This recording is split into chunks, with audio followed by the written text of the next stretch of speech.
It's ball python breeding season. The females are going through a lot of changes. I get a lot of questions from viewers and friends who say, how do I know where my female's at? What am I to expect? Is she gravid? Will she be laying eggs? What should I be looking for? I've got females at all different stages of the reproductive process right now, and today I'll show you those and describe what I'm looking for at each stage so that you know when to expect eggs. I feel like right here is normally where I would insert my intro, but I kind of feel like intros are played out and I'd rather get right to the content. So Proper Royals is the brand. My name is Adam. I'm the breeder behind Proper Royals. While I got your attention, I'd love for you to take a look at REDLINE Shipping. Go check them out for the best customer experience and the best reptile shipping experience in the industry. Go to redlineshipping.com. Use the promo code PROPER5 for $5 off your next shipping label. Also, the frozen rodents that I use are all from Cold Blooded Cafe. I use them exclusively for my frozen feeders for my reptiles. You can use the promo code PROPER11 for 11% off of the best feeders in the industry. And if you've used the code before, try it again. It gets reset periodically. Get yourself another 11% off. So really quickly, to get right to the content, the female breeding cycle is about a year long, and it's easiest to explain starting from the last time that they laid. From the last time that they laid, I wait 6 months before I expect anything. At the 6-month mark from when they laid, I'll start ultrasounding them and looking for the follicles. Now, most people ask about breeding when they don't have an ultrasound. Ultrasounding doesn't change anything, it just lets you know where you stand. The other thing to remember is many successful breeders don't use ultrasounds at all. The ultrasound does not change anything. So at the 6-month mark, I would start pairing a female once a month to her assigned male. I would not mix and match males. You're going to cause problems. One female to that one particular male. Now the male can go to a few females, but multiple males to the same female I don't like to do. I would pair the female once a month to that assigned male until you start to see significant signs of building and then some behavioral changes that will start to happen. I'll show you those today. We're going to pretend like we're starting right at that 6-month mark. If you have a first-time female that's never laid before, I recommend the very same process, except you want to meet 2 conditions. As a general rule, we look for 1,500 grams. Yes, you could pair your females smaller than 1,500 grams. Yes, in the wild, they aren't being measured before they choose to breed. I get all that stuff. Here's why I wait for 1,500 grams. If you breed a female under that, she might not have the body condition and structure to withstand the stress of laying eggs.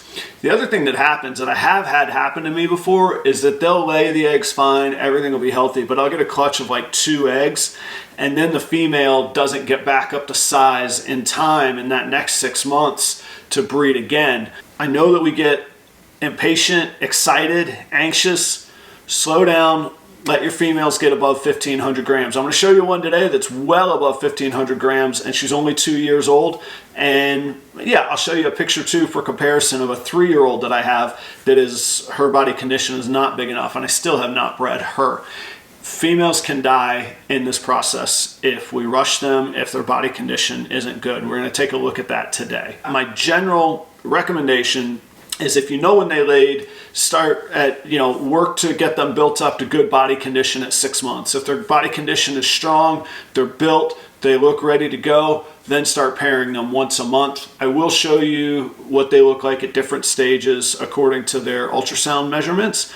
And we'll look at what a building female, a good body condition female, a female that's under body condition, what they look like when they sort of generally stop eating, where they're going to be positioned in their tub, what they look like when they're ovulating, and how all that timeline works. That's all today. So here we have a female that visually I would say this is the body condition that I'm looking for. Nice, plump, filled out midsection. This girl is actually only a little bit over 2 years old. And sometimes they'll get this size this quickly, and other times you have to wait a year or 2 longer. Some of the behaviors that I look for are just incredibly voracious feeding. She will come flying out of the tub. And matter of fact, I actually got bit by her last week, not because of aggression, but because of her feeding response right now. Those are all good signs. So at this age, this weight, I took those signs as a positive indication that I wanted to see where she was at.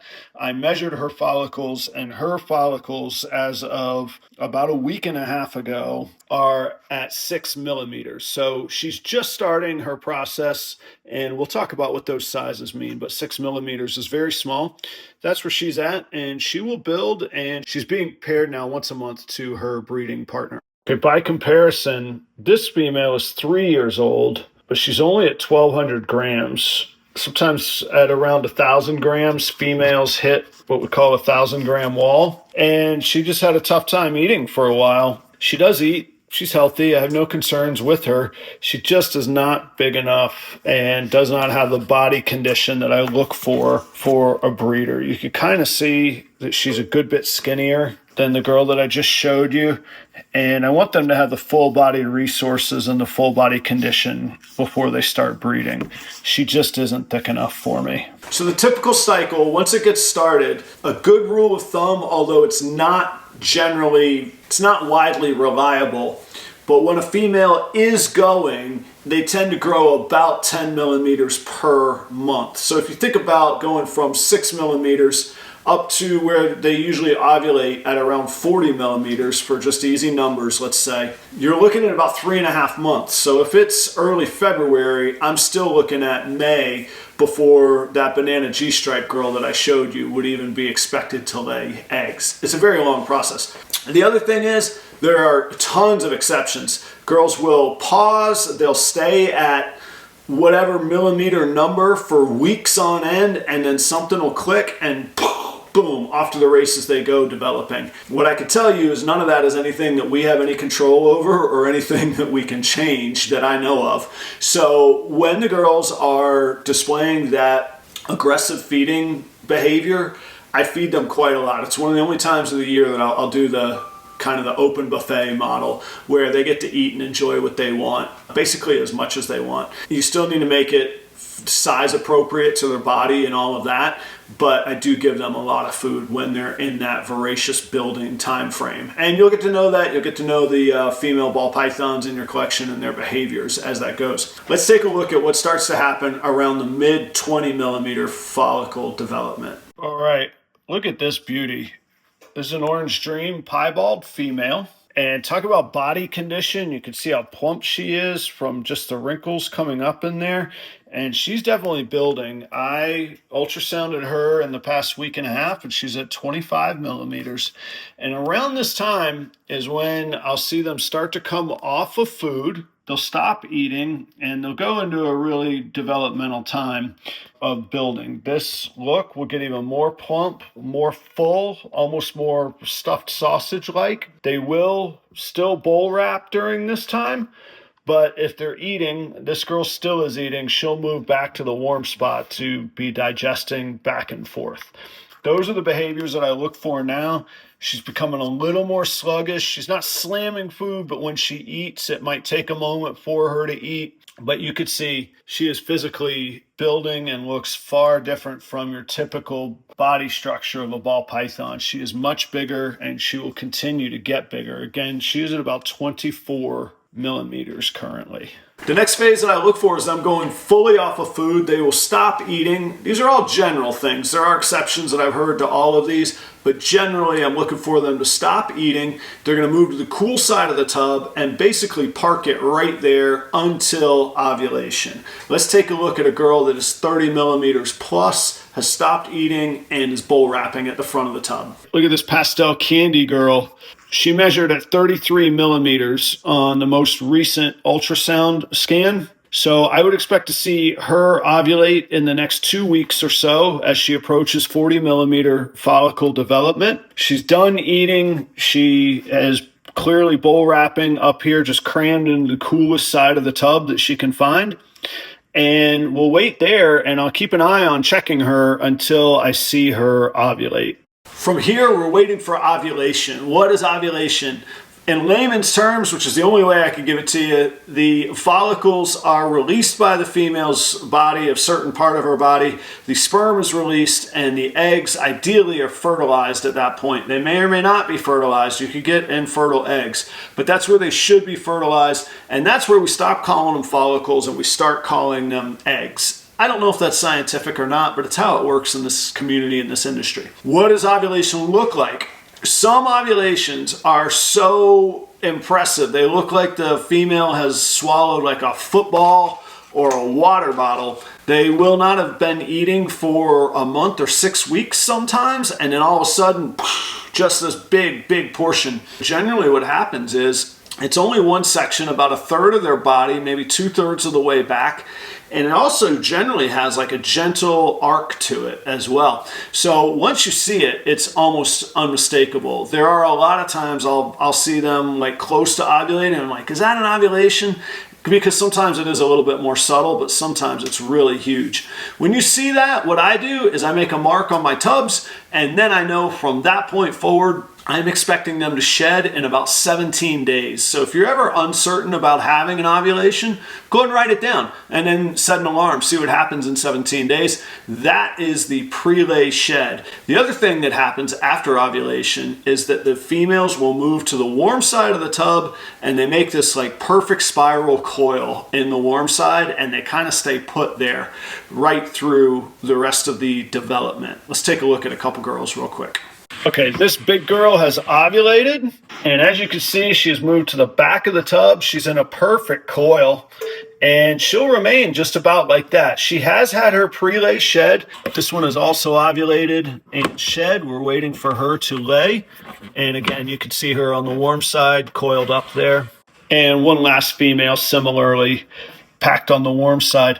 One thing of note, I actually generally leave them alone at this point. They haven't been eating and they really won't poo, but sometimes there'll be a little bit of urates or a little bit of waste. While I generally clean immediately when I see that, during this time I let them be, mostly just to leave them alone. But some people have posited the idea that it makes them a little bit more comfortable with their own smells as they prepare for laying the eggs. At this point, there's really not much more to do. They've ovulated, so they will not reabsorb the eggs. Reabsorption happens if the female, for whatever reason, if her body decides that she doesn't want to give birth that year. Could be a fertilization issue, could be that they don't feel the conditions are right. Whatever it might be, it's very normal for females to absorb their follicles, and basically you're going to wait another year. Sometimes they will create follicles again after 6 months, kind of a double rotation. So you can check it again in another 6 months. But if they're developing, if they're going through all of these behaviors that we've described and that they're demonstrating, whether you have an ultrasound or not, you can look toward these behaviors and make a judgment of what's going on. When you do get the pre-lay shed after the ovulation, from 30 days on from there, you're expecting eggs. Now, do not freak out if it doesn't land on 30. Rarely, if ever, have I experienced it be sooner than 30 days. It's very often 35, 40 days, but somewhere around 30 days, you're going to be starting to expect eggs. So have your incubator ready, have your egg box supplies ready. I'll do another video on how I set up my egg boxes and what I do to prepare for hatching the eggs. But today, I hope you got a good understanding of how to monitor some behaviors, some visual cues for what you can look for. Don't feel left out if you don't have an ultrasound. It's an expensive investment, and honestly, as I said earlier, it doesn't change anything. Just lets you know a little bit with more clarity what's going on. That's what I've got today. If you have any questions, comments, or other insights, please leave them down in the comments. Otherwise, I'll see you next time. Thanks for the support. I hope you click like and subscribe. Click like, click the like button, click the subscribe button. Cheers, guys. See you next time.